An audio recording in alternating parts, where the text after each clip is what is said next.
இப்ப ஆரம்பிக்க போகிறது தேசத்தோட மிகப்பெரிய வழக்கு, ஆப்கி அதாலத், ரஜித் சர்மாவுடன்.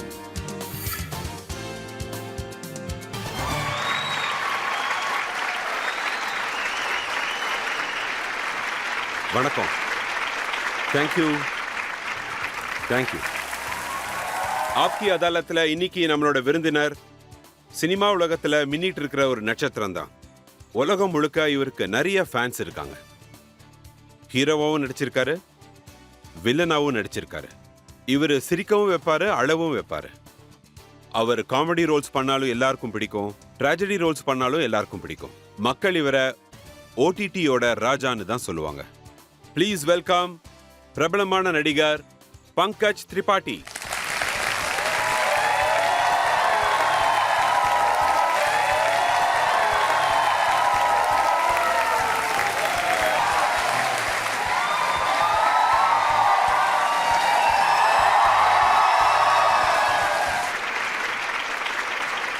இப்ப ஆப்கி அதாலத்துல நான் கூப்பிட போறது இன்றைய ஜட்ஜ், ஹிந்துஸ்தான் டைம்ஸோட chief managing editor of entertainment Sonal கால்ராவை வரவேற்கிறோம்.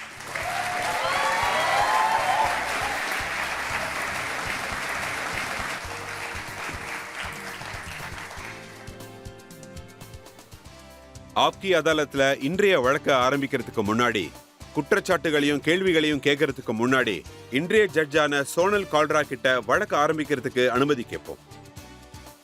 அனுமதி கொடுக்கிற ரஜத் சார், வழக்க ஆரம்பிங்க. இப்பெல்லாம் முழு நாடும் ராம் மயமா தான் இருக்கு. இப்ப நாம ஆப்கி அதாலத்துல இன்னைக்கான வழக்க ஆரம்பிக்க போறோம். பங்கஜ் திரிபாத்தியோட முதல் குற்றச்சாட்டு என்னன்னு பார்ப்போம். ஆப்கி அதாலத்துல பங்கஜ் திரிபாத்தி மேல போடப்பட்ட வழக்கு என்னன்னா, இவர் ரொம்பவே குறும்புக்காரர். பங்கஜ் சார், நீங்க படங்கள்ல உங்களை எவ்வளவு நல்லவரா காமிச்சிக்கிறீங்களோ, இங்கேயும் அப்பாவியா இருக்கீங்க. ஆனா நீங்க அவ்வளவு அப்பாவி இல்லைன்னு சொல்றாங்க. நீங்க சின்ன வயசுல இருந்தே ரொம்ப குறும்பானவர் உங்க ஊருக்காரங்களே சொல்லியிருக்காங்க. பாக்கெட்ல பாம்பை வச்சுட்டு எல்லாரையும் பயமுறுத்துவீங்களாமே, பாம்பை கயிறு மாதிரி சுத்துவீங்களாமே, இதெல்லாம் உண்மைதானா? நான் உண்மையை ஒத்துக்கிட்டு தான் ஆகணும்ல. அது உண்மைதான். அதுக்கான காரணம் என்னன்னா, எங்க கிராமத்துல விளையாடுறதுக்கு எதுவுமே இருக்காது, டிவியும் இருக்காது. அந்த காலத்துல பாம்பு தலை வச்சு தானே விளையாட முடியும்.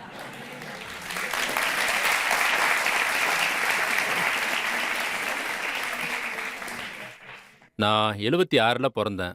86ல் எனக்கு 10 வயசு. ஊருக்குள்ள கரண்ட் வரும்போது எனக்கு 15, 16 வயசு இருக்கும். அப்ப நாங்க சின்ன வயசுல விளையாடுறதுக்கு நிலா, நட்சத்திரம், பட்டாம்பூச்சி, பாம்பு, தேளு, அதுக்கப்புறம் தெருவுல நாய்கள் இருக்கும், அது கூட சேர்ந்து தான் விளையாடுவோம். அதனாலதான் பாம்பை சைக்கிள்ல சுத்தி கொண்டு வருவீங்களா? அந்த விபத்து ஒரு வாட்டி தெரியாம நடந்துச்சு. நான் கொண்டு வரல. ஒருவேளை விபத்து ஏதாவது தெரியாம நடந்துச்சுன்னா அதை கிராமங்கள் எல்லாம் பெரிய விஷயமாக்கி அதை பெருசாக்கி சொல்லுவாங்க. மரத்துல இருந்து விழுந்து காயம் பட்டுச்சுன்னா குதிச்சுட்டான்னு சொல்லுவாங்க.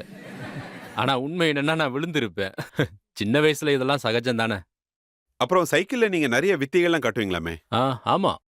சைக்கிள்ல பண்ற வித்தைகள்லாம் நான் பண்ணுவேன். ஏன்னா அப்ப ஒரு பையன் இருந்தான். அவன் சைக்கிளை வச்சு வித்தைகள்லாம் பண்ணுவான். பொண்ணுங்கள் கிட்ட அவன் பாப்புலரா இருந்தான். அதான் சார், இதெல்லாம் ஸ்கூல்ல நடந்தது. ஒரு 7வது 8வது படிக்கும்போது ஸ்லோ சைக்கிள் ரேஸ் இருக்கும் இல்லையா? யாரு எவ்வளவு ஸ்லோவா ஓட்டுவாங்கன்றதான் போட்டி. அப்போ ஸ்லோ சைக்கிளோட வின்னர் ரொம்ப பாப்புலரா இருந்தான்.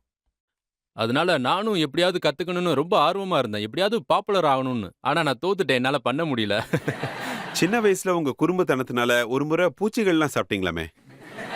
நான் ஒரு நதியில நீச்சல் அடிக்க கத்துக்கிட்டு இருந்தேன். அந்த நதி எங்க வீட்டுக்கு பின்னாடியே இருந்தது.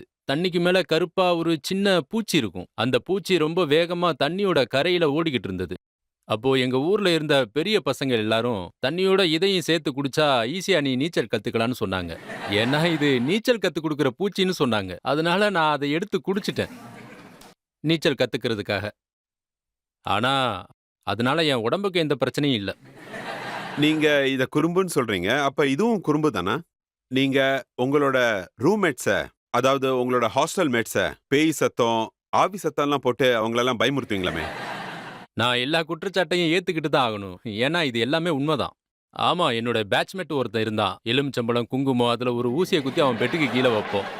ஏன்னா அவனுக்கு பேய்னா ரொம்ப ரொம்ப பயம். அவனை பயமுறுத்துறதுக்காக நான் இப்படியெல்லாம் பண்ணியிருக்கேன். இப்ப நான் உங்களுக்கு நீங்க பண்ண பெரிய குறும்புத்தனத்தை ஒன்று சொல்றேன். உங்களோட பேரு பங்கஜ் திவாரி. நீங்க உங்க பேரை மட்டும் மாத்தினது இல்லாம உங்களோட அப்பா பேரையும் சேர்த்து மாத்திருக்கீங்க நீங்க. ஆமா, இதுவும் ஒரு குறும்பு தான். வரலாறுல இது முதல் முறையா நடந்திருக்கும். அப்பாவுக்கு மகனுடைய சர்நேம் கிடைக்குது. நான் 10வது படிக்கும்போது என்னுடைய ஹால் டிக்கெட்டுக்காக ஃபில் பண்ணிக்கிட்டு இருந்தேன், எக்ஸாம் எழுதுறதுக்காக. நாங்க திவாரி இல்லையா, எங்க ஊர்ல திரிபாட்டி கூட இருந்தாங்க. எங்க சித்தப்பாலாம் திரிபாட்டின்னு தான் எழுதுவாங்க. ஏறக்குறைய 2 சர்நேமும் ஒண்ணு தான். அவரு அரசாங்கத்துல வேலை கிடைச்சு ஆபீசர் ஆயிட்டாரு. இன்னொரு பெரியவர் இருந்தாரு. அ, அவரும் ஒரு ஹிந்தி புரொஃபசர் ஆயிட்டாரு. நானும் திவாரின்னு பேர் இருந்த எல்லாருமே பூஜை, புனஸ்காரம், விவசாயம்னு சுத்திக்கிட்டு இருந்தோம். ஆனா எனக்கு இதெல்லாம் சர்நேம் மேல தான் நடக்குதுன்னு தோணுச்சு. எனக்கு அப்போ எனக்கு விவசாயத்துல பெருசா இன்ட்ரெஸ்ட் இல்லாம இருந்துச்சு. ஆனா எனக்கு இருந்த லாஸ்ட் ஆப்ஷன் இதுதான். அதனால இத தேர்ந்தெடுத்தேன். அதான் உண்மை. அதனால நான் ஃபார்ம்ல என் பேர திரிபாட்டின்னு எழுதினேன். அப்பாவுக்கு திவாரின்னு எழுதலான்னு நினைச்சேன். அப்பா பேரு பண்டிட் பனாரஸ் திவாரி. ஒருவேளை என் ஹால் டிக்கெட் ரிஜெக்ட் ஆயிடுச்சுன்னா என்ன பண்றதுன்னு தோணுச்சு. அதனால தான் அவருடைய சர்நேமையும் பண்டிட் பனாரஸ் திரிபாட்டின்னு எழுதிட்டேன்.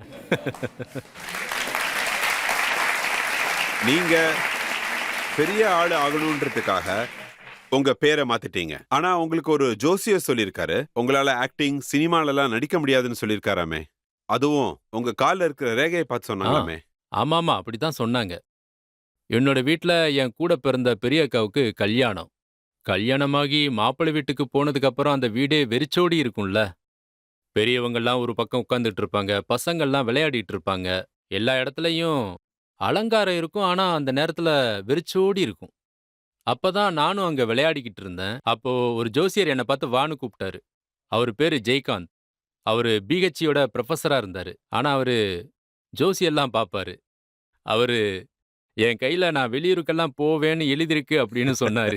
இதத்தான் சொன்னாரு. நேபாள் எங்க ஊர்ல இருந்து 40 கிலோமீட்டர் தான். எல்லாரும் என்ன சொன்னாங்கன்னா, எந்த வெளியூருக்கு போறான்? நேபாளுக்கா போறான்? அவரு என்ன சொன்னாருன்னா, நேபாள் எல்லாம் வெளியூர் கேட்டகரியில வராது அப்படின்னு சொன்னாரு. ஏன்னா அதுக்கு விசா, பாஸ்போர்ட் தேவையில்ல, நாம போலாம். இல்லனா அங்கிருந்து வரலாம். இவன் வெளியூர்லாம் போவான் அப்படின்னு சொன்னாரு. இவன் அப்படி எங்க தான் போறான்னு எல்லாரும் பேச ஆரம்பிச்சாங்க. அதாவது எங்க வீட்ல இருந்தவங்கலாம் வெளியூர் போவான்னு சொல்றாங்களே, அதனால அவங்க என்ன ஏர் இந்தியாவுல மெயின்டெனன்ஸ் ஸ்டாஃப் ஆக போறான்னு சொன்னாங்க. இவன் கண்டிப்பா ஏர் இந்தியாவுல மெயின்டெனன்ஸ் ஸ்டாஃபா தான் வருவான்னு முடிவே பண்ணிட்டாங்க. ஆனா பைலட், க்ரூ மெம்பர்லாம் ஆக மாட்டேனா. ஆனா நான் என்ன நினைச்சேன்னா, கற்பனையிலேயாவது நல்ல பொசிஷன் குடுக்கலாமேன்னு நினைச்சேன். என் கைய பார்த்து இன்னும் என்ன சொன்னாருன்னா, என்னால ஆக்டிங்லாம் பண்ண முடியாது. எலக்ட்ரானிக்ல ஃபியூச்சர் இருக்குன்னு சொன்னாரு. ஆனா எங்க வீட்ல டிவி சேல்ஸ்மேன் ஆவேன்னு சொன்னாங்க. சோ நான் ஒரு ஆக்டர் ஆகுறது, சினிமாவுல எல்லாம் நடிப்பேன்றது எப்பவுமே நினைச்சதில்ல. அப்போ உங்களோட ஆக்டிங் கேரியர் எங்க இருந்து ஆரம்பிச்சது? உள்ள இருந்து. முதல் வாய்ப்பு எங்க கிடைச்சது? அ, பட்னாவுல அ, ஒரு மாணவர்களோட போராட்டத்துல நான் கலந்துக்கிட்டேன். 2 நாள் ஜெயில்ல இருந்தேன். அப்புறம் திரும்பி வரும்போது, அப்போ என் கூட வந்த ஒரு ஃப்ரெண்டு, "வா பக்கத்துல ஒரு நாடகம் நடக்குது, போய் பார்க்கலான்னு" கூட்டிட்டு போனான். நானும் போய் பார்த்தேன். ரொம்ப பிடிச்சிருந்தது. அதுக்கு முன்னாடி தான் எனக்கு அந்த ஜெயில்ல நெறைய அடி விழுந்தது. அப்ப என்ன தோணுச்சுன்னா, தலைவராகிறது ரொம்ப கஷ்டமான வேல. அப்பப்ப லத்தி சார்ஜ்லாம் கிடைக்கும். அதனால நான் நாடகங்கள்லாம் பார்க்க ஆரம்பிச்சேன். பார்க்க பார்க்க எனக்கு அது மேல ரொம்ப ஆசை வந்துருச்சு. நான் ஒரு நாடகத்த பார்த்து அழுதுருக்கேன். ஒரு ஆக்டரோட பெர்ஃபார்மன்ஸ பார்த்தும் அழுதுருக்கேன். பட்னாவுல அ, ஒரு சைக்கிள் ஸ்டாண்ட் இருக்கும். காளிதாசர் அங்காலயாவுக்கும் வெளியில இருக்கும். அதோட இன்சார்ஜர் சுனில். இப்ப நான் அவர்கிட்ட என்ன சொன்னேன்னா, நான் ரெகுலரா நாடகம் பார்க்க போவேன். நானும் பண்ணணும்னு சொன்னேன். சரி, நான் அதுல சேர்த்து விடுறேன்னு சொன்னாரு. அவரு பாட்னாவுல ஒரு குரூப்ல என்ன சேர்த்து விட்டாரு. அங்க ஒரு பையன் இருப்பான். அவன் ரொம்ப நல்ல டைரக்டர். நான் நாடகத்த பார்க்க டெய்லி வந்துகிட்டு இருப்பேன். அதாவது நாடகம் நடக்கும்போதெல்லாம் வருவேன். அப்போ சைக்கிள் ஸ்டாண்டுக்கு ரூ. 1 குடுக்கணும். ஆனா எனக்கு அந்த சைக்கிள் ஸ்டாண்ட்காரங்க ஃப்ரீயாவே குடுத்துட்டாங்க. "நீ ஒரு நல்ல ஆடியன்ஸ், டெய்லி வர, காசெல்லாம் வேண்டாம், ஃப்ரீயாவே பாருன்னு" சொல்லிட்டாங்க. அவர் தான் எனக்கு முதல் வாய்ப்பை வாங்கி குடுத்தாரு. நீங்க பட்னாக்கு போனீங்க, அதுவும் மெடிக்கல் படிக்கிறதுக்காக. நீங்க டாக்டர் ஆகணுங்கிறது உங்க அப்பாவோட ஆசை தானே? நான்லாம் டாக்டர் ஆக மாட்டேன் அப்படின்னு தோணுச்சு. இன்னொரு விஷயம், டாக்டர்லயும் பாருங்க, டாக்டர்லயும் டர் இருக்கு. ஆக்டர்லயும் டர் இருக்கு. எப்படி இருந்தாலும் டெர்ரு தானே. டாக்டர் ஆகல, ஆக்டர் ஆயிட்டேன். நீங்க ஹோட்டல்லயும் வேலை பார்த்திருக்கீங்களாமே? ஹோட்டல்ல நான் கிச்சன் டிபார்ட்மெண்ட்ல இருந்தேன். முதல்ல ஒரு 6-7 மாசத்துக்கு ட்ரெயினியா இருந்தேன். வேற வேற டிபார்ட்மெண்ட்ல கான்டினென்டல், சைனீஸ், பேண்ட்ரி, பேக்கரியில ரொம்ப இன்ட்ரெஸ்டா இருந்தேன். அதுக்கப்புறம் என்னோட செஃப் ஒருத்தர் இருந்தாரு. அவர் என்ன சூப்பர்வைசர் ஆக்கணும்னு நினைச்சாரு. இவன் எல்லாரையும் மேனேஜ் பண்றான், என்டர்டெயின் பண்றான்னு 1 இயருக்கு என்ன கிச்சன் சூப்பர்வைசரா ஆக்குனாரு. நீங்க அங்கேயும் குறும்பு பண்ணதா சொல்றாங்க. மனோஜ் வாஜ்பாயோட செருப்பை திருடிட்டீங்களாமே? இல்ல, அது ரொம்ப குரு பக்தியோட எடுத்தேன். குருவுக்கு சம்பந்தப்பட்டது ஏதாவது இருக்கணும்னு நினைப்பீங்கல்ல. இப்போ குருஜி ஹோட்டல் செக் அவுட் பண்ணிட்டு போயிட்டாரு. அவருடைய ரப்பர் ஸ்லீப்பர் ஒன்று விட்டுட்டு போயிட்டாரு. ஹவுஸ் கீப்பிங்காரங்க என்கிட்ட என்ன சொன்னாங்கன்னா, அவர் இருக்கும்போது அவர் ரூமுக்கு சர்வீஸ் பண்ண போனேன். காலில் விழுந்து ஆசீர்வாதம் வாங்கினேன். ஏதாவது பிரச்சனைனாலோ ஏதாவது சாப்பிடணும்னாலோ நீங்க என்கிட்ட சொல்லுங்கன்னு சொன்னேன். ஹவுஸ் கீப்பிங் செருப்பை விட்டுட்டு போயிட்டாங்கன்னு சொன்னாங்க. அதனால நான் வச்சுக்கிட்டேன். எனக்கு அட்லீஸ்ட் குருவோட பாதம் பட்ட பொருளாவது என்கிட்ட இருக்கும்ல, அதனால வச்சுக்கிட்டேன். அதனால தான் நான் அதை கொண்டு வந்தேன். ஒருவேளை அவர் கேட்டாருன்னா என்ன பண்ணுவீங்கன்னு கேட்டாங்க. ஒரு புது பிராண்டை வாங்கி அவருக்கு கொரியர் பண்ணுவேன்னு நான் சொன்னேன். இதுதான் அந்த செருப்பு கதை. அத அவரு கேட்கவே இல்ல. இது அவருக்கு தெரியவும் தெரியாது. அந்த செருப்பு தான் என்னோட விதியவே மாத்திருச்சு. இப்ப உங்களுக்கு பெரிய பெரிய வெற்றி கிடைச்சிருக்கு. பெரிய உயரத்தை எட்டியிருக்கீங்க. இன்னும் நீங்க பெரிய இடத்துக்கு போகணும்னு நாங்க வேண்டிக்கிறோம். மக்கள்ல இருந்து யாரு கேள்வி கேட்கறாமோ கேட்கலாம். சார், கூகுள்ல சர்ச் பண்ணா நீங்க ஒரு படத்துக்கு 4 கோடி வரைக்கும் வாங்குறதா காட்டுது. அது உண்மையா சார்? அவங்க உங்களோட வருமானத்தை கேட்கறாங்க. சொல்லுங்க சார், இதெல்லாம் உண்மைதானா? உண்மை இல்ல. அதை விட அதிகமா வாங்குறீங்களா ஆ சார்?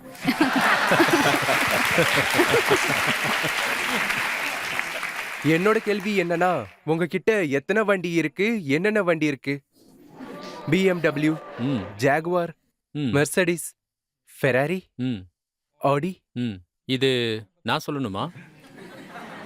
இதெல்லாம் உங்ககிட்ட நீங்க இருக்கும்ல? இதெல்லாம் ஏன் தெரிஞ்சுக்கணும்னு ஆசைப்படுறீங்க? அதை நான் தெரிஞ்சுக்கணும். இல்ல சார், நீங்க சொன்னீங்கன்னா நல்லா இருக்கும்ல, அதான். என்கிட்ட 2 ஆட்டோ இருக்கு, 2 ஸ்கூட்டர் இருக்கு. அப்புறம்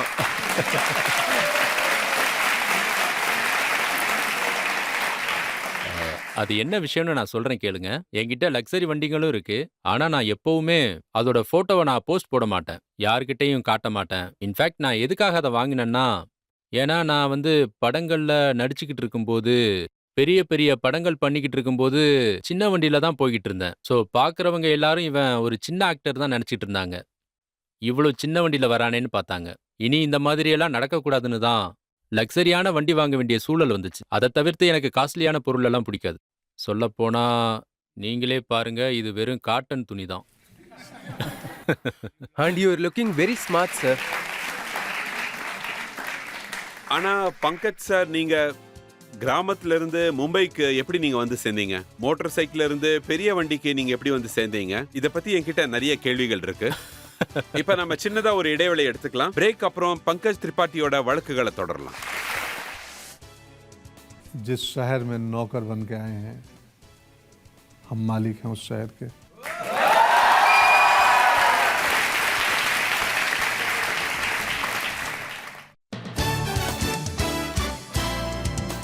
வெல்கம் பேக். ஆப்கி அதாலத்ல இன்னைக்கு நம்ம கிட்ட வழக்கு நடத்திக்கிட்டு இருக்கிறது பிரபல ஆக்டர் பங்கஜ் திரிபாட்டியுடன்.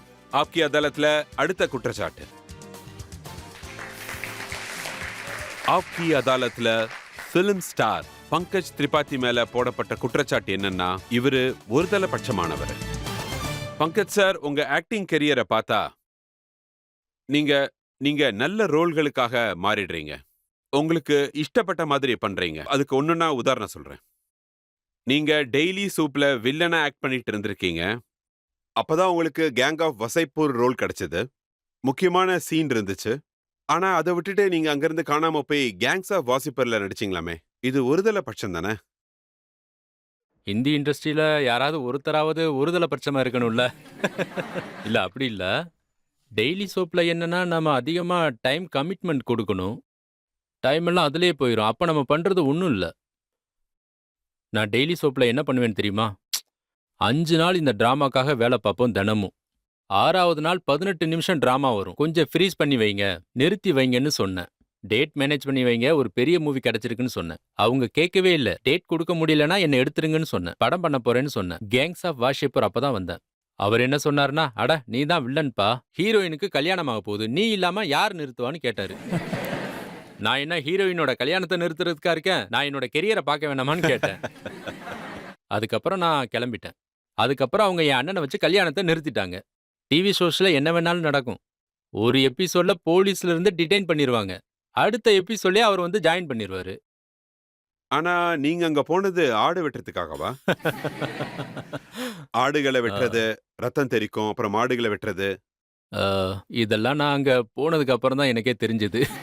வயலன்ஸ் இருக்குன்னு அப்பதான் எனக்கே தெரியும். அது அலகாபாத்தோட ரியல் லொகேஷன். அது மட்டும் இல்லாம எனக்கு இந்த மாதிரி இடங்கள்லாம் பார்த்ததும் இல்ல, போனதும் இல்ல. எல்லாரும் ஒரு மாதிரியா தான் இருந்தாங்க. எனக்கே ரொம்ப கஷ்டமா இருந்தது. அந்த ஆடு வெட்டுற சீன்லாம் ரொம்ப கஷ்டப்பட்டேன். ஒவ்வொரு ஷாட்க்கு அப்புறமும் நீங்க வாந்தி எடுப்பீங்களாமே? ஆமா, ஆமா, ஆமா. ரொம்ப அதிகமா வாந்தி எடுத்தேன். அது அதெல்லாம் ரொம்ப கண்ட்ரோல் பண்ணி பண்ணிக்கிட்டேன். ஆனா உண்மையிலே அ வயலன்ஸான சீனெல்லாம் பார்க்கறதுக்கு எனக்கு சுத்தமா பிடிக்காது. அத பண்றதும் ரொம்ப கஷ்டமா இருக்கும். ஒரு கேங்கோட பாஸா இருந்தா ஆர்டர் குடுக்குறது மட்டும் தான் நல்லா இருக்கும். சண்டை போடுறது, ஷூட் பண்றது அதெல்லாம் எனக்கு சுத்தமா செட் ஆகாது. அந்த ரோலால நீங்க மிகவும் பிரபலம் அடைஞ்சீங்க. ஆனா இதுல முழுக்க முழுக்க ஃபன்னும் திட்டும் தான் இருந்துச்சு. காசு கிடைக்கவே இல்ல சார். அந்த திட்டெல்லாம் நான் பண்ணது கிடையாது சார். படத்துல இருந்தது. நீங்க சுல்தான் குரோஷியோட ரோல் பாத்தீங்கன்னா, ஒரு 2, 3 தடவ தான் கன் யூஸ் பண்ணுவாரு. கம்மியா தான் திட்டுவாரு. நீங்க எந்த ரோல பாத்தீங்கன்னாலும் சரி, அது ரொம்ப இதுவா தான் இருக்கும். அதுவும் அந்த காலத்துல தான், இப்ப அதுவும் இல்ல. ரொம்ப யோசிச்சு தான் நான் எந்த ஒரு வார்த்தையும் உபயோகிப்பேன். ரொம்ப யோசிச்சு திட்டுவேன்னு சொல்றீங்க தானே? அப்படி இல்ல. உணர்ச்சிகள வெளிப்படுத்த தெரியாதப்ப தான் அது வரும். ஏதோ சந்தோஷத்துக்காக அது திட்டுறது கிடையாது. அந்த நேரத்துல அத பண்ணிட்டு இருந்தேன். உங்களோட உணர்ச்சிகள் எல்லை மீறி போயிருச்சுன்னா, அத வெளிப்படுத்துறதுக்கு எந்த வழியும் இல்லாதப்போ, அப்பதான் திட்டு உபயோகப்படும். இப்ப அதுவும் பண்றதில்ல. நீங்க கேங்ஸ் ஆஃப் வாசிப்பூர் பண்ணும்போது, சுல்தானோட ரோல் பண்ணும்போது, அங்க உள்ள கேங்ஸ்டர்ஸ் உங்கள அப்ரோச் பண்ணாங்களாமே, இது உண்மைதானா? அ இதெல்லாம் உங்களுக்கு எப்படி தெரியும்? ஆ, சரி, அது நீங்க சொல்றது சரிதான். சவுத்துல இருக்கிற ரவுடிங்க, நார்த்ல, இந்தியாவுல இருக்கிற ரவுடிங்க தன்னை ஐடியலா நினைக்க ஆரம்பிச்சுட்டாங்க. ஆ, சுல்தான் என்ன சொல்றாரோ அதத்தான் அவரும் பண்றாருன்னு எல்லாரும் நினைச்சுக்கிட்டு இருக்காங்க. இது கேரக்டரோட பிரச்சனை கிடையாது. வரலாறுல அவரு ரொம்ப பெரிய ஆளு. அதனால மக்களுக்கு அவர ரொம்ப புடிச்சிருக்கு. ரைட்டர்ஸ் கதை சொல்ல வரும்போது பயந்துகிட்டே இருப்பாங்க. எங்க கத்தி எடுத்து குத்திருவானோன்னு. நியூட்டன்ல நீங்க ரொம்ப வித்தியாசமான கேரக்டர் பண்ணிருக்கீங்க. அதுக்கு உங்களுக்கு அவார்டும் கிடைச்சது. ஆனா அதுலயும் நீங்க கிளைமேக்ஸ உங்க இஷ்டத்துக்கு மாத்திட்டதா கேள்விப்பட்டேன். நியூட்டன்ல ரொம்ப ஸ்ட்ரிக்ட். அதுல குடிகார கேரக்டர் தான் என்னோடது. அவனுக்கு நியூட்டனோட பகை அதிகமா இருக்கும். நான் அந்த ஸ்கிரிப்ட படிச்சு முடிச்சதுக்கு அப்புறம் தேர்தலுக்காக வந்த ஆள காலையில 5 மணிக்கு தான் நான் பார்த்தேன். அன்னைக்கு சாயந்தரம் 5 மணிக்கு மேல அவரை வாழ்க்கையில எப்பவும் பார்க்காம இருக்க வாய்ப்பு இருக்கு. கொலிக் இல்ல, சேம் டிபார்ட்மெண்ட் இல்ல. தேர்தல்ல ஒவ்வொருத்தருக்கும் ஒவ்வொரு டியூட்டி இருக்கும். அதனால எனக்கு என்ன பிரச்சனை? பிரச்சனை என்னன்னா, உன்னை பொறுத்த வரைக்கும் அந்த வேலை சரி. எனக்கு என்ன சரின்னு படுதோ அது எனக்கு. எதுக்காக நாம இவ்வளவு அரகண்டா இருந்து அதுல நாம காமெடி பண்ணி சந்தோஷப்படணும்? இல்லனா நான் அதுல அவரை கோவப்படுத்தி நான் சந்தோஷப்படணும். அவர் கூட விளையாடணும். டைரக்டருக்கு விளையாடுற ஐடியா நல்லா இருக்குன்னு தோணுச்சு. அதனால நியூட்டனுக்கு பிரச்சனை கொடுத்துக்கிட்டே இருப்பாரு.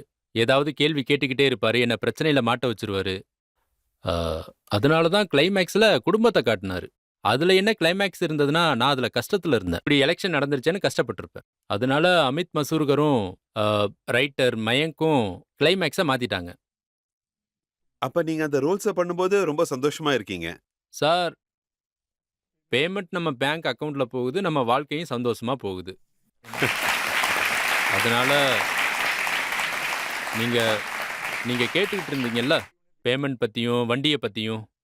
உண்மையா உழைக்கிறதுல தான் சந்தோஷமே இருக்கு நண்பர்களே. சந்தோஷமா டிராவல் பண்ணுங்க. அதுக்கு நிகர் எதுவுமே இல்ல.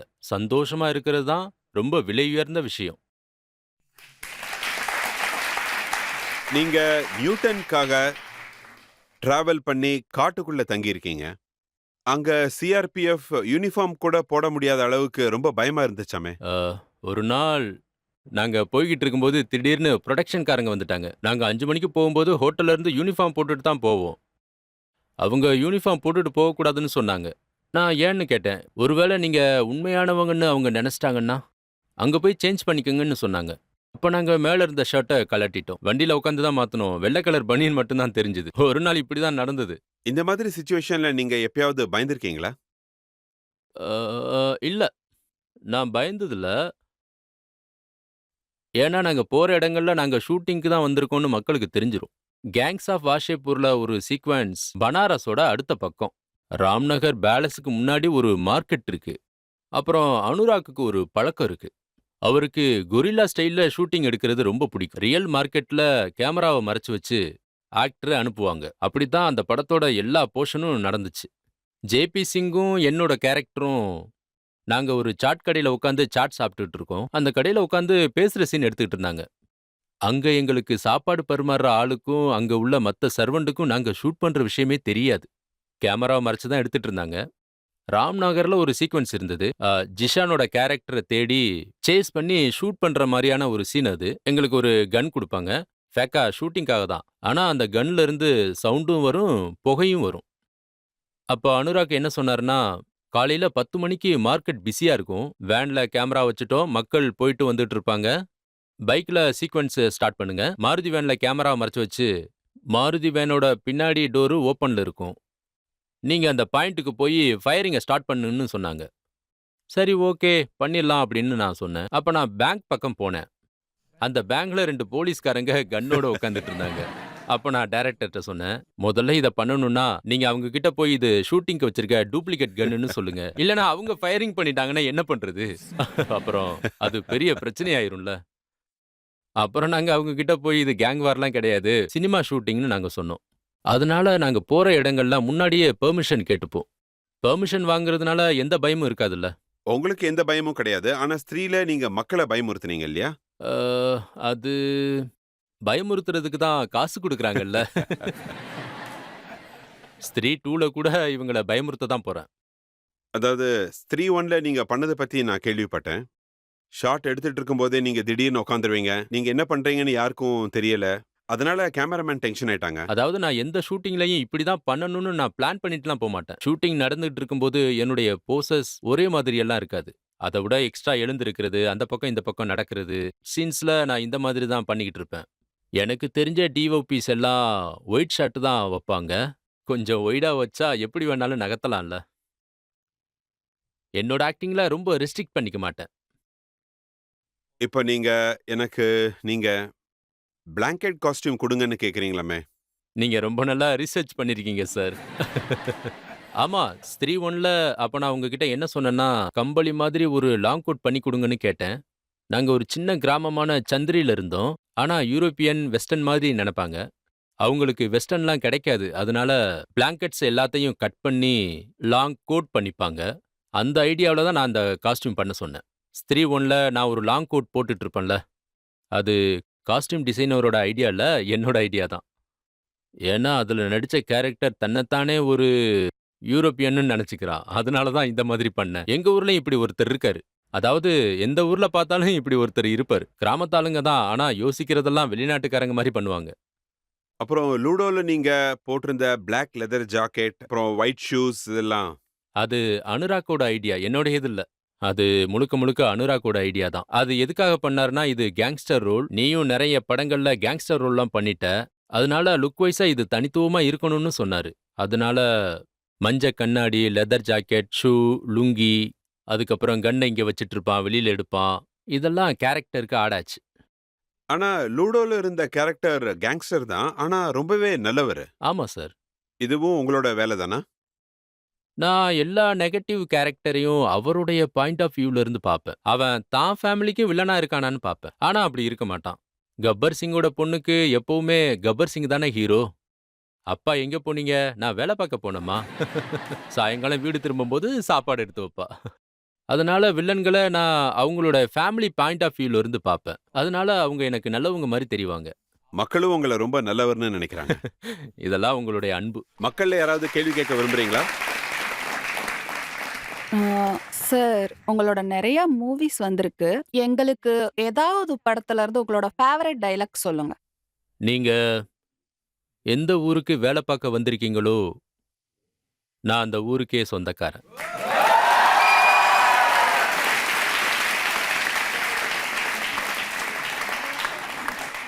ஃபுக்ரேல நீங்க இங்கிலீஷ் டைலாக்ஸ்லாம் சொல்லுவீங்க, அதையும் கொஞ்சம் மக்களுக்காக சொல்லுங்களேன். Ah cheating. என்னது? Virus, he's virus. கடுமம் யாரோட mom? Madam called mom. Fukrey ரொம்பவே நல்லா இருக்கும். ஹிந்தியும் இங்கிலீஷும் சேர்த்து பேசணுங்கிற இந்த ஐடியாவை யார் கொடுத்தா? இதுவும் என்னோட ஐடியா தான். ஆனா முதல்ல ஃபுக்ரி பார்ட் 1 வரும்போது அதுல நான் வாட்ச்மேனா இருப்பேன். அப்போ டைரக்டர்கிட்ட சொன்னதும் அவர் முதல்ல வேண்டான்னு சொல்லிட்டாரு. என்ன இருக்கோ அதையே பேசுங்கன்னு சொல்லிட்டாரு. அப்போ நாங்க ரிஹர்சல் பண்ணிட்டு இருந்தோம். லைட்மேன் லைட்டிங்லாம் பார்த்துட்டு இருந்தாங்க. லைட்மேன் கேபின்ல இருந்தாரு. பண்டிட் சாரோட கேபின் இருக்கும். மிலாண்டோ காலேஜ் கேபின் மாதிரி இருக்கும். உங்களுக்கு தெரியும்ல? போவீங்கல்லங்க? ஆ? அப்புறம் அவங்க லைட்டிங் பார்த்துட்டு இருந்தாங்க. நாங்க ரிஹர்சல் பண்ணிக்கிட்டு இருந்தோம். இங்கிலீஷ்ல பேசாதன்னு டைரக்டர் சொல்லிட்டாரு. அப்ப நான் என்ன பண்ணேன்னா, ஷூட்டிங்கா நடக்குது, ரிஹர்சல் தானே பண்றோம் அப்படின்னு டயலாக்க சொல்லிட்டேன். ஹி இஸ் சோ வல்கர் அப்படின்னு சொன்னேன். அங்க வேலை பார்த்துட்டு இருந்த லைட்மேன் எல்லாரும் சிரிக்க ஆரம்பிச்சிட்டாங்க. அதுக்கப்புறம் டைரக்டர் வந்து நீங்க இங்கிலீஷ்லயே சொல்லுங்க அப்படின்னு சொன்னாரு. ரிஹர்சல்லையே அவரு ரியாக்ஷன் எல்லாத்தையும் பார்த்துட்டாரு. அதுக்கப்புறம் தான் அது ஆட் ஆச்சு. பார்ட் 2லயும் எழுதிட்டு வந்துட்டாங்க. 3லயும் ஸ்கிரிப்ட் எழுதுனாங்க. ஆனா பார்ட் 1ல இல்ல. பாத்தீங்கன்னா பார்ட் 1லயும் பார்ட் 2லயும் போஸ்டர்ஸ்ல உங்க போட்டோ இல்ல. பார்ட் 3ல பங்கஜ் திரிபாதி செலிபிள் ஸ்டார் ஆயிட்டாரு. அதத்தானே வாழ்க்கைன்னு சொல்லுவாங்க.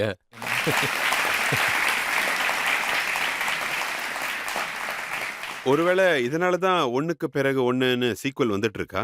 எனக்கு இப்ப 5 ப்ராஜெக்ட் போயிட்டு இருக்கு. Stree, Mirzapur, criminal justice, Fukrey, oh my God 2, அது அப்புறம் வேற ஏதோ மறக்கறேன்னு நினைக்கிறேன். ஸ்திரீ, அதுவும் பண்ணிட்டு இருந்தேன்.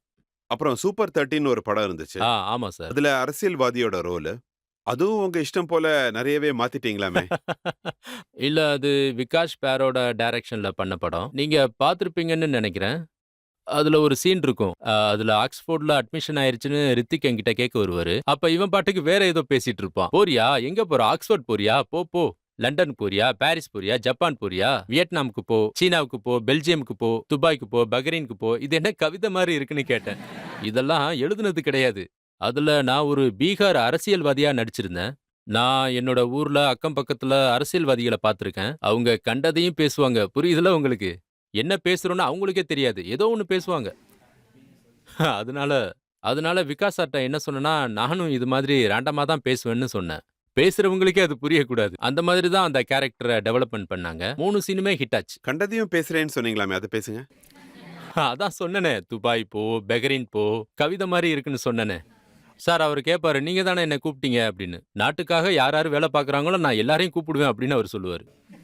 நீங்க தான் என்ன கூப்பிட்டீங்க, நான் போகணும், எனக்கு காசு வேணும்னு கேட்பாரு. அதுக்கு என்ன, போ போ, எங்க வேணாலும் போ, ஆனா காசு காதல்னு மட்டும் சுத்தாத அப்படின்னு சொல்லுவேன்.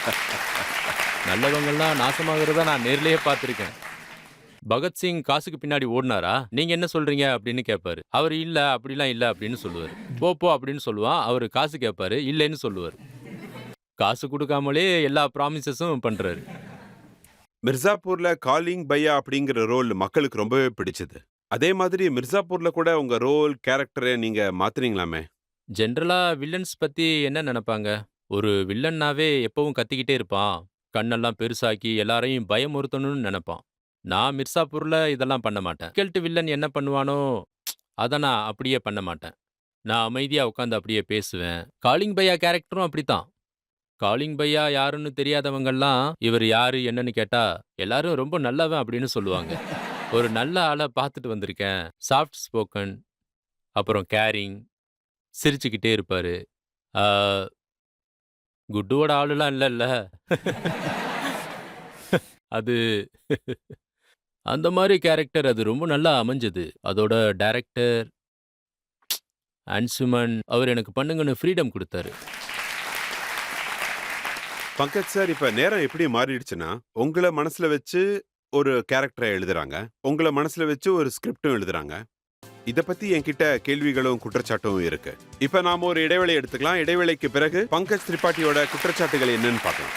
அப்புறம் நான் இன்னொரு விஷயமும் கேள்விப்பட்டேன். நீங்க மானிட்டரும் பார்க்க மாட்டீங்க, நீங்க பெர்ஃபார்ம் பண்ணதையும் 2வது முறை பார்க்க மாட்டீங்களாமே. சார், உங்களுக்கு மும்பையில் ஸ்பைஸ் அதிகமாக இருக்காங்கன்னு நினைக்கிறேன். நீங்க சொல்றதெல்லாம் ரேரஸ்ட் விஷயங்கள். மீடியாவுக்குலாம் யாருக்குமே இது தெரியாது. Welcome back. ஆப்கி அதாலத்துல இன்னைக்கு நம்மளோட விருந்தினர் சிறந்த நடிகர், அப்புறம் எல்லாருக்கும் பிடிச்ச பங்கஜ் திரிபாதி. ஆப்கி அதாலத்துல அடுத்த குற்றச்சாட்டு. ஆப்கி அதாலத்துல பிலிம் ஸ்டார் பங்கஜ் திரிபாதி மேல போடப்பட்ட குற்றச்சாட்டு என்னன்னா, இவரோட வார்த்தைகளுக்கும் செயல்களுக்கும் நிறையவே வித்தியாசம் இருக்கு. பங்கஜ் சார், நான் உங்களுடைய நிறைய இன்டர்வியூஸ பார்த்திருக்கேன். நீங்க பெரிய பெரிய சொற்பொழிவுலாம் வேற கொடுக்குறீங்க. மக்கள் எப்படி இருட்டுல இருந்து வெளிச்சத்துக்கு வரணும்னு வேற சொல்றீங்க. வாழ்க்கையை எப்படி சுலபமா வாழ்றதுன்னு வேற சொல்றீங்க. ஆனா நீங்க பண்ற ரோல்ஸ் எல்லாமே கேங்ஸ்டர் தான். திட்டவும் திட்டுறீங்க, அதே சமயத்துல சுடவும் சொல்றீங்க. என்ன பண்றது? காசு வருதுல்ல. சொற்பொழிவு கொடுக்கறதுல அவ்வளவு காசு வருதுன்னா நான் இதை விட்டுறேன். அப்ப காசை பார்த்து, சைனிங் அமௌண்ட்டை பார்த்து தான் நீங்க அக்செப்ட் பண்றீங்களா? இல்ல இல்ல, அப்படி இல்ல. கதை நல்லா இருந்துச்சுன்னா அப்போ அதுதான். உங்க கூட இருக்கிற நடிகர்களும் சொல்லியிருக்காங்க, நீங்க ரொம்ப சின்சியர் ஆக்டர்னு, ரோல்காக உங்களோட உயிரையே கொடுக்குறீங்கன்னு சொல்லியிருக்காங்க. இன்னொன்னு நான் கேள்விப்பட்டேன், ஷூட்டிங் நடக்கும்போது, சீன் ஆக்டிங் நடக்கும்போதே நீங்க தூங்கிடுறீங்களாமே. என்னன்னு சொல்றது? இதுவும் உண்மைதான். ராத்திரியில என்னால முழிச்சிட்டு இருக்க முடியாது. அதனால ஸ்ரீல ஒரு சீன்ல நான் தூங்கிட்டேன். நான் அப்படிதான் தூங்கிருவேன் சார். இது எல்லாமே உண்மைதான். அதுவும் எப்போனா, நான் ரொம்ப அமைதியா இருக்கும்போது தான். என்னோட டயலாக் இருக்கிற சீன்ல நான் தூங்க முடியாதுல்ல. 3 ஆர்டிஸ்ட் பேசிட்டு இருப்பாங்க. அப்ப நான் கேட்டுட்டு இருக்கணும். அந்த சீன் நீங்க பார்த்தீங்கன்னா, நைட்டு லைட்டிங் இருக்கும். நான் இப்படி உட்காந்துட்டு இருப்பேன். நான் ஆக்டிங்கே இவ்வளோ நல்லா பண்ண ஆரம்பிச்சிட்டேனா, நான் தூங்கிட்டு இருக்கும்போது ஆக்ட் பண்றேன்.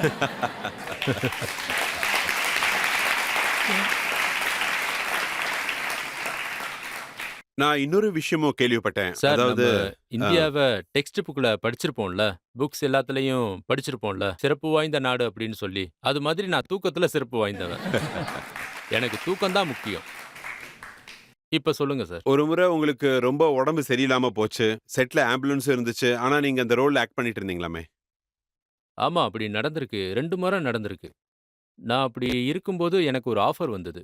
அந்த நேரத்துல எனக்கு ஆஃபர் வரும்போது எனக்கு உடம்பு சரியில்லைன்னு சொன்னேன். அதுக்கு டைரக்டர் என்ன சொன்னார்னா, உங்களுக்கு வேணும்னா ஆம்புலன்ஸும் டாக்டரும் ரெடியா இருப்பாங்கன்னு சொன்னாரு. படம் பண்ண என்னால முடியாதுன்னு சொன்னேன். இந்த மாதிரி 2 முறை நடந்திருக்கு. ஒன்ஸ் நம்ம ஷூட்டிங்க்கு கமிட் ஆயிட்டோம்னா, நெறைய பேர் வேல பார்ப்பாங்க. லொகேஷன் செட் பண்ணுவாங்க. கோ ஆக்டரோட டேட் இருக்கும். அதோட புரொடியூசருக்கு 50, 60 லட்சம் செலவாகும். அது மட்டும் இல்லாம எல்லா ஆக்டரோடைய டேட்ஸும் இருக்கும். அது எல்லாமே நம்மளால கெட்டு போச்சுன்னா எனக்கு ரொம்ப கஷ்டமா இருக்கும். இந்த விஷயங்கள என்னுடைய ஃபிரெண்ட்ஸ், என்னுடைய சொந்தக்காரங்க புரிஞ்சுக்க மாட்டேங்கிறாங்க. அந்த டேட்ல என்னுடைய ஃபிரெண்ட் வீட்ல ஃபங்ஷன் இருக்கும்போது, "ஷூட்டிங் விட்டுட்டு வா" அப்படின்னு சொல்லுவாங்க. எப்படி விட முடியும்? நான் மட்டும் தனியா இல்ல. என் கூட 4 ஆக்டரும் இருக்காங்க. இத்தன பேரோட டேட்ஸ் இருக்கு, லொகேஷன் இருக்கு. அதனால இந்த ப்ரொஃபஷன்ல சில இது இருக்கு. அதுல ஒண்ணு தான், உங்களுக்கு உடம்பு சரியில்லன்னா, ஹாஸ்பிட்டல்ல ஐசியூ வார்டுக்கு போற அளவுக்கு உங்களுக்கு உடம்பு சரியில்லன்னா, பெயின் கில்லர், ஆன்டிபயோட்டிக் போட்டுக்கிட்டு வேலை செய்ய முடியும்னா உங்களால பண்ணலாமே. உங்களோட ஃப்ரெண்ட் எங்ககிட்ட சொன்னாங்க, இவருக்கு 83 படத்தோட ஷூட்டிங் அப்ப ஃப்ராக்சர் ஆயிடுச்சுன்னு. இருந்தாலும் நீங்க செட்ல இருந்தீங்களாமே. ஹ, அது எந்த ஃபில்ம்னு தெரியலையே. ஆ, ஆமா, எனக்கு ரீஃப்ராக்சர் ஆச்சு. 4வது, 5வது எலும்புல. அதனால அன்னைக்கு நைட் ஃபுல்லா நான் தூங்கவே இல்ல. அடுத்த நாள் நான் மிர்சாப்பூர் செட்டுக்கு வேண்டியதா இருந்தது. அது ஒரு ராலி சீன். அந்த ஸ்டேஜ்ல நானும் இருப்பேன். அந்த சீன் பண்ணேன். அதுக்கப்புறம் வேற செட் போனேன். இன்னொரு ஓடிடி பிளாட்ஃபார்ம் போட்டோ ஷூட்டுக்கு பேந்திரா போனேன். தாஜ் ஹோட்டல்ல நான் போட்டோ ஷூட் பண்ணேன். அதுக்கப்புறம் என்னால வலிய தாங்கவே முடியல. பெயின் கில்லர் சாப்பிட்டும் வலி குறையல. அதுக்கப்புறம் திரும்பி வந்து லீலாவதி ஹாஸ்பிட்டல் போனேன். எக்ஸ்ரே பண்ணதுக்கு அப்புறம் தான் தெரிஞ்சது ரிப்ஸ்ல ஃப்ராக்சர் இருக்குன்னு. நல்லா ரெஸ்ட் எடுத்துக்கங்கன்னு சொன்னாங்க. எதுவும் பிளாஸ்டர் போட தேவையில்ல. அதுவே சரியாயிரும். ஆனா ரெஸ்ட் எடுங்கன்னு சொன்னாங்க. ஆனா அடுத்த நாள் காலையில நான் லண்டன் போக ஃப்ளைட் ஏறி ஆகணும். 83யோட ஒர்க் ஷாப் இருந்தது. நான் 3வது நாள்ல இருந்தே வேலை பார்க்க ஆரம்பிச்சிட்டேன். அதான் கமிட்மெண்ட். வேற நான் என்ன பண்றது? ஒரு வழியா தூங்கிக்கிட்டே நான் லண்டன் போய் சேர்ந்தேன். அங்க எல்லாருக்குமே தெரியும் எனக்கு உடம்பு சரியில்லன்னு. அதனால என் ஷாட் முடியும் போதெல்லாம் நான் பக்கத்துல பெட் இருந்ததுன்னா போய் தூங்கிடுவேன். ரிலாக்ஸா தூங்கிருவேன். ஆனா அந்த பெயின் ஒரு 5, 6 நாள்லயே போயிடுச்சு. ஆனா அது ஹீலிங் ஆகுறதுக்கு ரொம்ப நாள் ஆச்சு. ஆனா உங்களுடைய ஃப்ரெண்ட்ஸ், உங்க ஃபேமிலிக்காரங்க, அப்புறம் உங்களுடைய ஃபேன்ஸும் அவங்க எதுவும் தப்பா நினைச்சுக்க மாட்டாங்களா? இனி நான் அத பண்ணவே மாட்டேன். நானும் சில நாட்களுக்கு முன்னாடியே அத முடிவு பண்ணிட்டேன். ஏன்னா இந்த கமிட்மெண்ட்ஸ் எல்லாம் ப்ரொஃபஷனலிசம்க்காக நாம நம்மள சுத்தி இருக்கிறவங்கள, நம்ம ஆளுங்கள இழந்துட்டு இருக்கோம். நான் என்னோட மகள பார்க்கும்போது, என்னோட ஒய்ஃப பார்க்கும்போது, இவங்க கூட டைமே ஸ்பெண்ட் பண்ணலன்னு எனக்கு தோணுச்சு. இந்த முறை நான் முடிவு பண்ணிட்டேன். அதாவது இந்த மான்சூன்ல, பாம்பே மான்சூன்ல இன்னும் நல்லா இருக்கும். என்னோட வீட்ல இன்னும் நல்லா இருக்கும். ஃபேமிலியோட உட்காந்துக்கிட்டு மழைய ரசிக்கணும். ஒண்ணும் பண்ண மாட்டேன். சும்மா பார்த்துட்டு இருப்பேன். அவ்வளோதான் என்னோட வேல. ஒய்ஃப கூப்பிடுவேன். "வா இங்க வந்து உட்காரு. மழைய பார்த்து ரசிக்கலாம்" அப்படின்னு.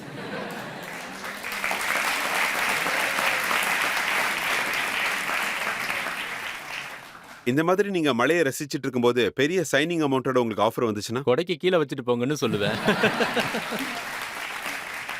அப்புறம் நான் இன்னொரு விஷயமும் கேள்விப்பட்டேன். நீங்க மானிட்டரும் பார்க்க மாட்டீங்க. நீங்க உங்களோட நீங்க பெர்ஃபார்ம் பண்ணதையும் 2வது முறை பார்க்க மாட்டீங்களாமே? சார் உங்களுக்கு மும்பைல ஸ்பைஸ் அதிகமா இருக்காங்கன்னு நெனைக்கிறேன். நீங்க சொல்றதெல்லாம் ரேரஸ்ட் விஷயங்கள். மீடியாவுக்குலாம் யாருக்குமே இது தெரியாது. இத பத்தி கேள்வி கேட்கறது நீங்க தான் முதல் ஆள். நான் எப்பவும் மானிட்டர்ல பார்க்க மாட்டேன். இப்ப கூட ஷூட் பண்ணதுக்கு அப்புறம் ஆ, கேமராவுல எப்படி வந்திருக்கு, நான் எப்படி நடிச்சிருக்கேன்னு செக் பண்ண மாட்டேன். அதுக்கு தான் டைரக்டர் இருக்காரு. அவர் தான் கேப்டன். மானிட்டர் பார்க்க வேண்டியது அவரோட வேல. ஒருவேளை அவர் ஓகே சொல்லிட்டாருன்னா, அவருக்கு கிடைக்க வேண்டியது கிடைச்சிருக்கும். அவ்வளவுதான். வேற என்ன வேல? மக்கள் யாராவது கேள்வி கேட்க விரும்புறீங்களா? என்னோட கேள்வி என்னன்னா, ரஜத் சாரும் சொன்னாரு உங்களோட எல்லா மூவிஸும் சீக்வலா இருக்குன்னு. நீங்க ரோல்ஸ ரிப்பீட் பண்ணி பண்றீங்க. அதுக்கு பின்னாடி இருக்க காரணம் என்ன? ம், படம் நல்லா ஓடுச்சு. இது ஒண்ணு தான் காரணம். ஃபில்ம் ஹிட் ஆயிருச்சு. நீங்க ஏதாவது ஃப்ளாப் ஆன படத்தோட சீக்வல், ப்ரீக்வல பார்த்திருக்கீங்களா? இல்ல சார். அதோட ஒரே ஒரு காரணம் என்னன்னா, படம் ஹிட் ஆயிருச்சு. காசு நெறைய வந்திருக்கும். அதே மாதிரி நெறைய சம்பாரிக்கணும்.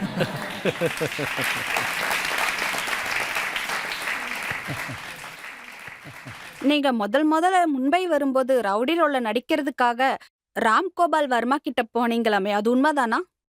ஆமா, போனேன். அங்க போனதுக்கு அப்புறம் தான் தெரிஞ்சது, என்ன விட பெரிய பெரிய ரவுடிங்கலாம் அங்க கும்பலா இருக்காங்கன்னு. எனக்கு என்ன தோணுச்சுன்னா, என் முகம் பார்க்க ரவுடி மாதிரியே இல்லையே! அதுல ஒருத்தர் இங்க மார்க் போட்டிருக்காரு. நான் அவர்கிட்ட என்ன கேட்டேன்னா, "நீங்க ஆக்டரான்னு?" கேட்டேன். "ஆமா, நான் ஆக்டர்ன்னு" அவரு சொன்னாரு. "என்ன பார்க்கறதுக்கு இவ்ளோ டேஞ்சரா இருக்கீங்கன்னு?" கேட்டேன். "ஆமா, ரவுடி கேரக்டருக்கு தானே ஆள் எடுத்துக்கிட்டு இருக்காங்க. இப்படி தானே இருக்கணும்னு" அவரு சொன்னாரு. அங்க இருந்த ஆளுங்க எல்லாம் மூஞ்சில கோட போட்டுக்கிட்டு, பிளட்ட விட்டுக்கிட்டு தான் இருந்தாங்க.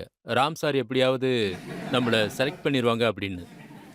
ஆனா ராமு உங்கள பார்த்து கூப்பிட்டாரா? கூப்பிட்டாரு சார். அது ரொம்ப இன்ட்ரஸ்டிங்கான கதை சார். ராமு என்ன கூப்பிட்டு அங்க உட்காருன்னு சொன்னாரு. ஒரு பெஞ்ச் இருந்துச்சு. அது ஒரு 4 பேர் உட்காரக்கூடிய பெஞ்ச். நீளமான பெஞ்ச். என்ன சைடுல உட்காருங்கன்னு சொன்னாரு. நான் போய் பொறுமையா சைடுல போய் உட்கார்ந்தேன். அவரு இல்ல, இல்ல, இல்ல. மோர் க்ளோஸ் திஸ் சைடுன்னாரு. 4 பேர் உட்கார வேண்டிய இடத்துல நான் ஓரத்துல ஒட்டிக்கிட்டு உட்காந்துட்டேன். இன்னும் அந்த இடத்துல 5 பேர் உட்காரலாம். அப்படியே உட்காந்துக்கிட்டு ராமு என் முன்னாடி அப்படியே உட்காந்துக்கிட்டு என்ன பார்த்துக்கிட்டே இருந்தாரு. 10, 15 நிமிஷத்துக்கு உங்கள யாராவது பார்த்துக்கிட்டே இருந்தாங்கன்னா, உங்களுக்கு எப்படி இருக்கும்? ஒரு மாரி கூச்சமா இருக்கும்ல? அ. அப்புறம் அவரு என்ன பார்த்துட்டு போன்னு சொன்னாரு. அப்புறம் அவரு என்ன கூப்பிடவே இல்ல. ஆனா அவரு ரொம்ப ரொம்ப நல்ல டைரக்டர். அதுக்கப்புறம் ஒரு நாள் அவர பார்த்தேன். அப்ப அவரு என்ன ரொம்ப பாராட்டுனாரு. "You are doing good Pankaj" அப்படின்னாரு. உங்கள கேஸ்ட் பண்ணியிருந்தா நல்லா இருந்திருக்கும்னு கண்டிப்பா ராமு இப்ப யோசிச்சிருப்பார்ல? இல்ல சார். எல்லாமே நேரத்தோட விளையாட்டு. என்ன அந்த நேரத்துல காஸ்ட் பண்ணியிருந்தா எனக்கும் லாஸு, அவருக்கும் லாஸு. வாழ்க்கையில நீங்க நினைச்சது நடக்கலைன்னா நம்பிக்கைய விட்டுறாதீங்க. உங்களுக்காக பெருசா ஏதோ காத்துட்டு இருக்கு. இன்னொரு இடைவேளை நாம எடுத்துக்கலாம். இடைவேளைக்கு அப்புறம் ஆப்கி அதாலத்ல பங்கஜ் திரிபாதியோட கேள்விகளையும் வழக்குகளையும் நம்ம தொடரலாம். நானே ஒரு முறை அவர்கிட்ட நான் கேட்டிருக்கேன். அடல்ஜி, நான் உங்ககிட்ட இருந்து நீங்க பேசுற சொற்பொழிவை கத்துக்கணும்னு நினைக்கிறேன்.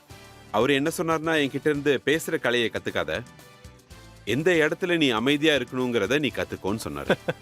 எவ்வளவு பெரிய விஷயம்.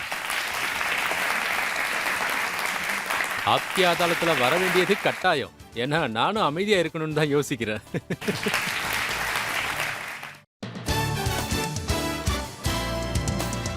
Welcome back. ஆப்கி அதாலத்ல இன்னைக்கு கேள்விகளையும் வழக்குகளையும் நடத்திட்டு இருக்கிறது பிரபல பிலிம் ஸ்டார் பங்கஜ் திரிபாதியுடன். ஆப்கி அதாலத்ல அடுத்த குற்றச்சாட்டு. ஆப்கி அதாலத்ல பிலிம் ஸ்டார் பங்கஜ் திரிபாதி மீது போடப்பட்ட குற்றச்சாட்டு என்னன்னா, இவரு அளவுக்கு அதிகமா எமோஷனலான ஒருத்தர்.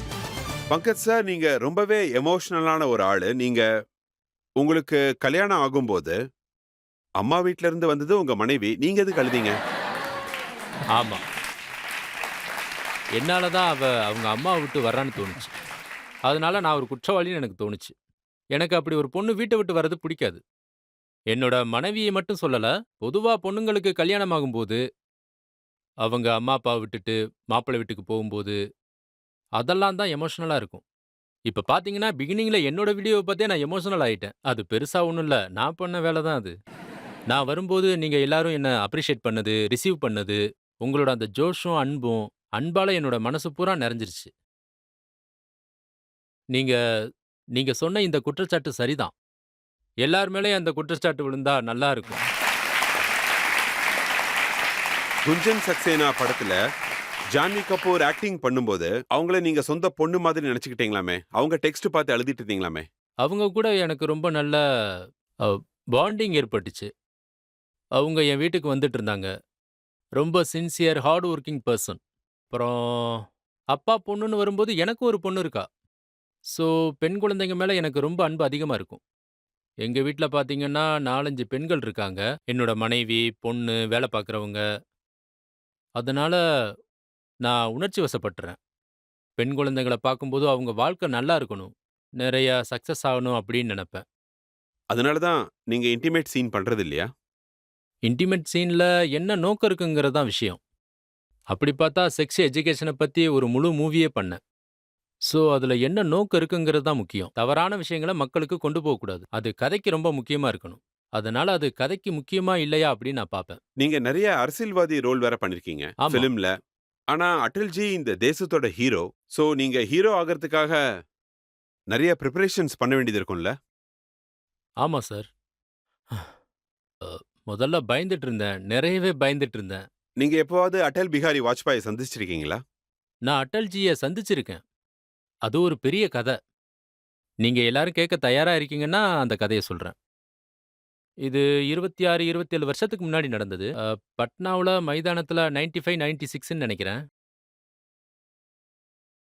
அப்போ ஒரு ராலி நடந்துச்சு. எனக்கு புடிச்ச அரசியல்வாதி அவர் தான் அங்க பேச்சாளர். அதனால அந்த ராலிக்கு நான் கிளம்பி போயிட்டேன். அவர் பேசுனத கேட்கணும்னு போயிட்டேன்.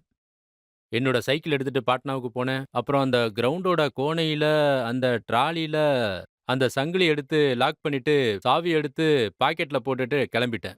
லட்சக்கணக்கான பேர் கூட்டம் இருந்த இடத்துல நான் நுழைஞ்சுட்டேன். நான் அட்டல்ஜிய கிட்ட பார்க்கணும்னு ஆசைப்பட்டேன்.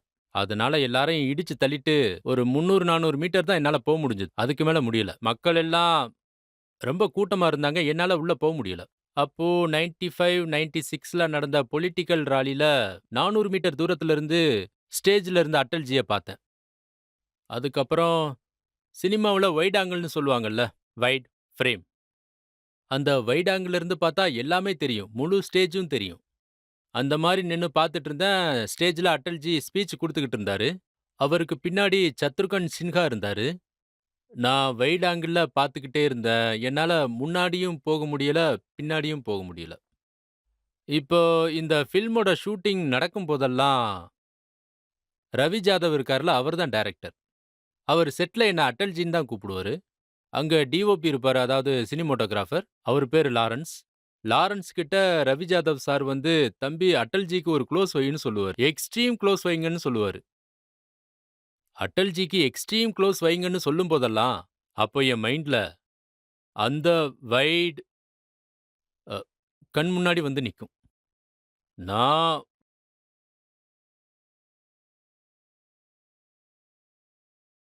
அன்னைக்கு பார்த்த அந்த ஆங்கிள்.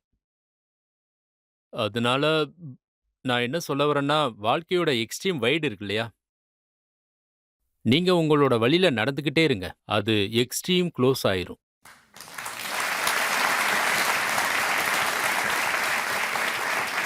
ஆப்கி அதாலத்ல அடல் பிஹாரி வாஜ்பாய் வரும்போது உங்க மேல கான்ட்ராடிக்ஷன் இருக்குன்னு அவர்கிட்ட சொன்னேன்.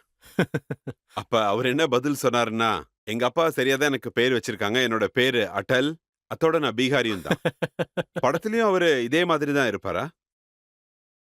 ஆ, நாங்க எல்லாரும் முயற்சி பண்ணியிருக்கோம்.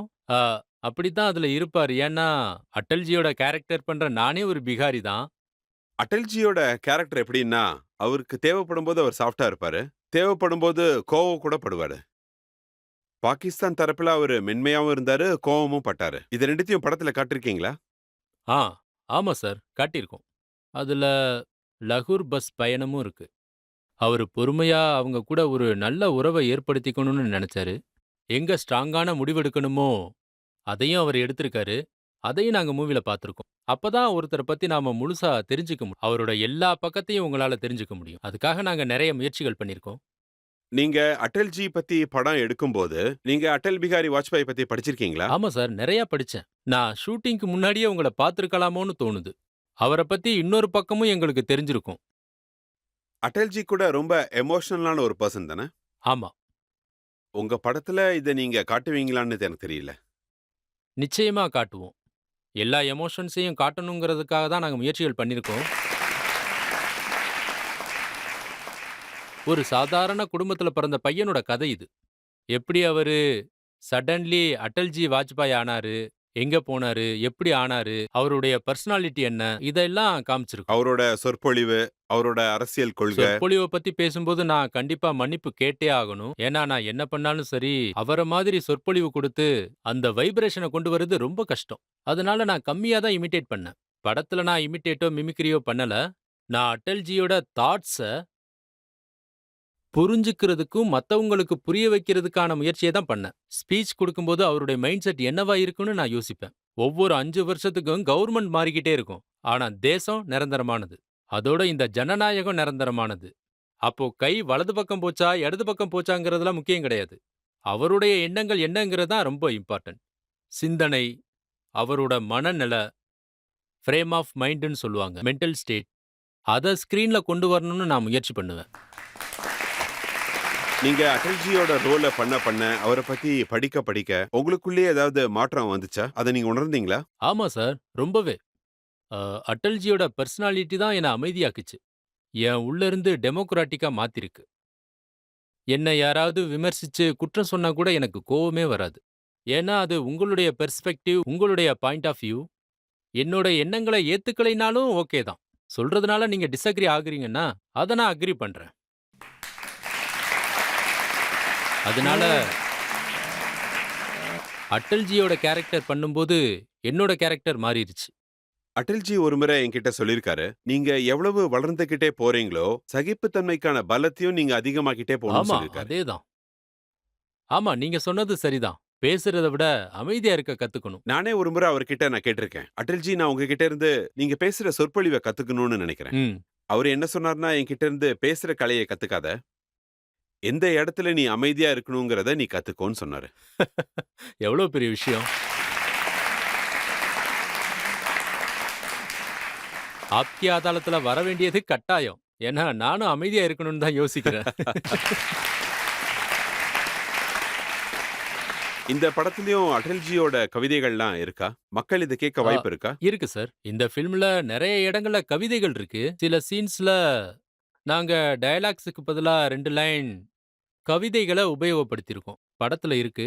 அ அது அது நெறைய இடங்கள்ல இருக்கு. அது எல்லாமே உங்க குரல்லையா? ஆமா, என் குரல்ல தான். ஏன்னா படத்திலேயே சில இடங்கள்ல அட்டல்ஜியோட குரல்ல கவிதைகள் இருக்கு. அது ரொம்ப முக்கியமானது. जो जितना ऊंचा उतना ही एकाकी होता है, हर भार को स्वयं ही ढोता है, चेहरे पर मुस्काने चिपका मन ही मन रोता है।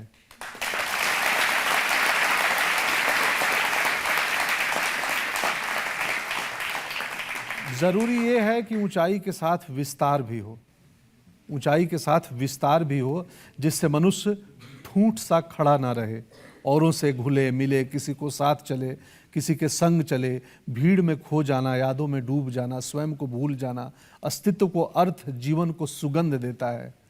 धरती को बौनों की नहीं, ऊंचे कद के इंसानों की जरूरत है, इतने ऊंचे कि आसमान को छू लें। இதுதான் அந்த கவிதை. கவிதையோட கடைசில அந்த லைன் வரும். कि मेरे प्रभु मुझे इतनी ऊंचाई कभी मत देना, गैरों को गले न लगा सकूं, इतनी रुखाई कभी मत देना। என்னோட கேள்வி என்னன்னா, நீங்க நெறைய படங்கள்ல நெறைய ரோல்ஸ் நடிச்சிருக்கீங்க. நீங்க அட்டல்ஜியோட இவ்ளோ பெரிய கேரக்டர ப்ளே பண்ணும்போது, இதுல நீங்க என்னென்ன சேலஞ்சஸ் ஃபேஸ் பண்ணீங்க? இதுல இருக்கிற பெரிய சேலஞ்ச் என்னன்னா, அவர எந்த அளவுக்கு இமிடேட் பண்றேன், காப்பி பண்றேன், அந்த ரோலுக்கு நியாயம் பண்ண முடியுமா? இவருடைய வாழ்க்கை எவ்வளவு பெருசு, எத வைக்கணும், எத வைக்கக்கூடாது, படத்துல எந்த மாதிரியான ஸ்கிரிப்ட் வைக்கணும். ஃபில்ம் என்கிட்ட அப்ரோச் ஆகும்போது ஸ்கிரிப்ட் என்கிட்ட கிடையாது. இதுல எல்லாத்தையும் விட பெரிய சேலஞ்ச் என்னன்னா, அந்த மேக்கப் தான். 2 மணி நேரம் என் முகத்துல ப்ராசஸிங் இருக்கும். லக்னாவோட 45, 46 டிகிரி டெம்பரேச்சர்ல ப்ராஸ்தட்டிக்கோட ரூல் என்னன்னா, T22 டிகிரில நீங்க ஒரு 5 மணி நேரம் பண்ணலாம். அவ்வளவுதான் பண்ண முடியும். ஆனா நான் ரியல் லொகேஷன்ல வெயில்ல 45 டிகிரில அது ரொம்பவே சேலஞ்சிங்கா இருந்துச்சு. ஃபிலிம்க்காக நிறையவே கஷ்டப்பட்டேன். வினோத் சார், ஃபிலிமோட ப்ரொடியூசர் இங்க இருக்காரு. வினோத் சார், உங்ககிட்ட நான் ஒரு கேள்வி கேட்கணும்னு நினைக்கிறேன். நீங்க அடல் பிஹாரி வாஜ்பாயோட கஷ்டமான ரோல்காக பங்கஜ் திரிபாதியை ஏன் செலக்ட் பண்ணீங்க? அதாவது அடல் பிகாரி வாஜ்பாயை பத்தி நாங்க படம் எடுக்கணும்னு நினைக்கும் போது எங்க கண்ணுக்கு யாருமே தெரியல. சொல்லப்போனா ஒரே ஒரு முகம் தான் எங்களுக்கு தெரிஞ்சது. அதே தான் பங்கஜ் சார் கிட்ட சொன்னேன். நீங்க இந்த படத்தை வேணான்னு சொல்லிட்டீங்கன்னா நாங்க இந்த படத்தை எடுக்கவே மாட்டோம். எங்களால பண்ண முடியாதுன்னு சொன்னோம். அண்ட் ஐ திங்க் எங்க சாய்ஸ் கரெக்டா தான் இருக்கு. ரொம்ப கஷ்டப்பட்டு இந்த படத்தை பண்ணியிருக்கோம். இந்த ரிசல்ட் வந்திருக்கு. மத்ததெல்லாம் மக்கள் கிட்ட விட்டுறோம். ஜனவரி 19 அன்னைக்கு எங்க சாய்ஸ் கரெக்டா இல்லையான்னு மக்கள் சொல்லுவாங்க. வினோத் சார், நான் அடல்ஜியை ரொம்பவே கிட்ட பார்த்திருக்கேன். அவரோட ஆட்டிடியூட நான் பார்த்திருக்கேன். அவர் பேசுறதையும் நான் கேட்டிருக்கேன். ஆப்கி அதாலத்தில் அவர் உட்கார வச்ச கேள்விகளையும் கேட்டிருக்கேன். என்னோட ஒப்பீனியன் கொஞ்சம் டிஃப்ரெண்டா இருக்கலாம். ஆனா நீங்க அடல்ஜியோட கேரக்டரை யார் பண்ணணும்னு இப்ப சூஸ் பண்ணிருக்கீங்க இல்லையா? அது ரொம்ப சரியானது.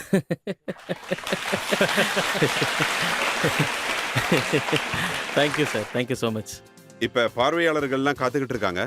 நீங்க அடல் பிகாரி வாஜ்பாயா எப்படி நடிச்சிருக்கீங்க, அவரோட வாழ்க்கை வரலாறு என்ன, அதை பத்தி தெரிஞ்சுக்கிறதுக்காக மக்கள் இங்க ரொம்பவே ஆர்வமா காத்துக்கிட்டு இருக்காங்க. படத்துக்கான எக்ஸைட்மெண்ட்டும் ரொம்ப அதிகமா இருக்கு. இப்போ ஒரு பிரேக் எடுத்துக்கலாம். பிரேக் அப்புறம் இன்னைக்கான ஜட்ஜ் சோனல் கால்ராவோட தீர்ப்பு என்னங்கிறத நாம பார்ப்போம்.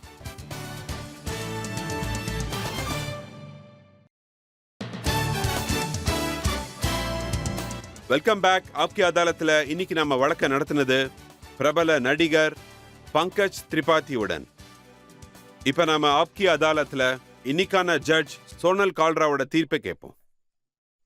பங்கஜ் சார், ஆஸ் ஆக்டரா உங்களுக்கு இந்த காம்ப்ளிமெண்ட் கிடைச்சிருக்குமா இல்லையான்னு எனக்கு தெரியாது. ஆனாலும் இந்த தருணத்துல நான் உங்ககிட்ட ஒன்னு சொல்லணும்னு நினைக்கிறேன். நீங்க ஒரு நடிகரே இல்ல. நீங்க ஸ்கிரீன்ல நடிக்கிறது அது ரொம்ப இயற்கையா, ரொம்ப உண்மையா இருக்கு. எந்த அளவுக்குன்னா அது நடிப்பு மாதிரியே இல்ல. எனக்கு மட்டும் இல்ல, இங்க இருக்க நிறைய பேருக்கு கண்டிப்பா அப்படிதான் தோணும்னு நினைக்கிறேன். அதாவது அவங்களுக்குள்ள ஒருத்தர் தான் ஸ்கிரீன்ல நடிக்கிறாங்கன்னு தோணும். உங்களுக்குள்ள அவ்வளவு நேச்சுரலா ஒரு குவாலிட்டி இருக்கு. அதோட அதே உண்மையோடையும் உங்க மேல போடப்பட்டிருக்க ஒவ்வொரு குற்றச்சாட்டுகளுக்கும், அதே மாதிரி உங்ககிட்ட கேட்கப்பட்டிருக்க எல்லா கேள்விகளுக்கும் எல்லாத்தையுமே அப்படியே ஏத்துக்கிட்டு உண்மைன்னு சொல்லியிருக்கீங்க. அது மட்டும் இல்லாம அருமையா பதில் சொல்லியிருக்கீங்க. இதனால உங்களுக்கு எந்த தண்டனையும் கொடுக்க போறது இல்ல. ஆனா நான் உங்ககிட்ட ஒண்ணு சொல்லணும். கண்டிப்பா எல்லாரும் இததான் சொல்லணும்னு நினைப்பாங்க. நீங்க பல வருஷங்களுக்கு இதே மாதிரி தான் நடிச்சிட்டு இருக்கணும். உங்களுடைய புது வருஷம் நல்லபடியா போகணும். ஸ்பெஷலா அடலுக்காக உங்களுக்கு ஆல் தி பெஸ்ட். ரொம்ப நன்றி மேடம். ரொம்ப ரொம்ப நன்றி. அப்புறம் ஆப்கி அதாலத்தில் இன்னைக்கு சோனல் மேடம் ஜட்ஜா வந்தது எனக்கு ரொம்ப சந்தோஷம். வேற எந்த ஒரு நடிகரா இருந்தாலும் சரி, இதை விட பெரிய காம்ப்ளிமெண்ட் எதுவாகவும் இருக்காதுன்னு நினைக்கிறேன். அது என்னன்னா, நீங்க ஸ்கிரீன்ல வரும்போதெல்லாம் நீங்க நடிக்கிற மாதிரியே தெரியல. அந்த கேரக்டராவே வாழ்ந்து அப்படியே படங்கள்ல மக்கள் முன்னாடி வரீங்க. உங்களோட இந்த கலை, உங்களோட இந்த திறமை அதிகமாயிட்டே இருக்கணும். நாளுக்கு நாள் மின்னிக்கிட்டே இருக்கணும். உங்களுக்கு இன்னமும் மக்களோட அன்பு கிடைச்சிக்கிட்டே இருக்கணும். இந்த பெஸ்ட் விஷஸோட இன்னைக்கான வழக்க நாம இதோட முடிப்போம். அடுத்ததா நான் இன்னொரு செலிபிரிட்டியோட உங்களை வந்து சந்திக்கிறேன். அது வரைக்கும் காத்திருங்க. வணக்கம்.